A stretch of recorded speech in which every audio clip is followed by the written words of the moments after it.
இயேசு எப்பொழுதும் நல்லவராக இருக்கிறார் என்று சொல்வதில் நான் மிகுந்த மகிழ்ச்சி அடைகின்றேன்.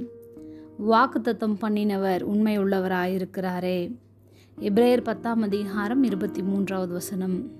அல்லாமலும் நம்முடைய நம்பிக்கையை அறிக்கையிடுகிறதில் அசைவில்லாமல் உறுதியாயிருக்க கடவோம். வாக்குத்தத்தம் பண்ணினவர் உண்மை உள்ளவராயிருக்கிறாரே.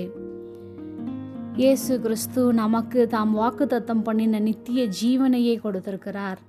அவர் செய்த நன்மைகளை மறந்து தேவனிடத்தில் உண்மையில்லாதவர்களாக கூட இருக்கின்றோம். நம்முடைய இருதயத்தில் அநேக விசுவாசமான எண்ணங்கள் ஓடிக்கொண்டே இருக்குமா என்றால் அது ஒரு கேள்விக்குறிதான். நமக்கென்று கொடுத்த வாக்குத்தத்தம் நிறைவேற தாமதமாகலாம். ஆனால் கர்த்தருடைய பிள்ளைகளாகிய நாம் நம்பிக்கையை அறிக்கையிடுகிறதில் அசைவில்லாதிருக்க வேண்டும். ஆபிரகாமுக்கு தேவனுடைய வாக்குத்தத்தம் ஆசீர்வாதமாக இருந்தது.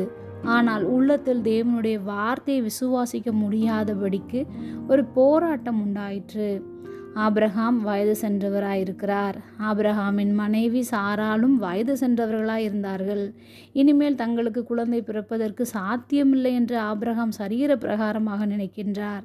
ஆனாலும் தேவனுடைய வாக்குத்தத்தத்தை விசுவாசித்தான். ஆபிரகாமின் மனதில் விசுவாசத்திற்கும் அவ்விசுவாசத்திற்கும் இடையே போராட்டம் உண்டாயிற்று. முடிவில் தேவன் உண்மை உள்ளவராக இருந்து ஈசாக்கை கொடுத்தார். தேவனை நம்புவதற்கு நமக்கு விசுவாசம் தேவைப்படுகிறது. தேவன் நம்மிடத்திலிருந்து விசுவாசத்தில் தேறினவர்களாக வேண்டும் என்று எதிர்பார்க்கவில்லை. ஆனால் அவரால் ஜெயம் கொடுக்க முடியும் என்ற விசுவாசத்தை தேவன் நம்மிடத்திலிருந்து எதிர்பார்க்கிறார். நமக்குள் விசுவாசத்திற்கும் அவ்விசுவாசத்திற்கும் போராட்டம் ஏற்படும் போது நம்முடைய விசுவாசம் அவ்விசுவாசத்தை மேற்கொள்ள வேண்டும். விசுவாசம் அதிகமாக வேண்டும். ஜெபம்.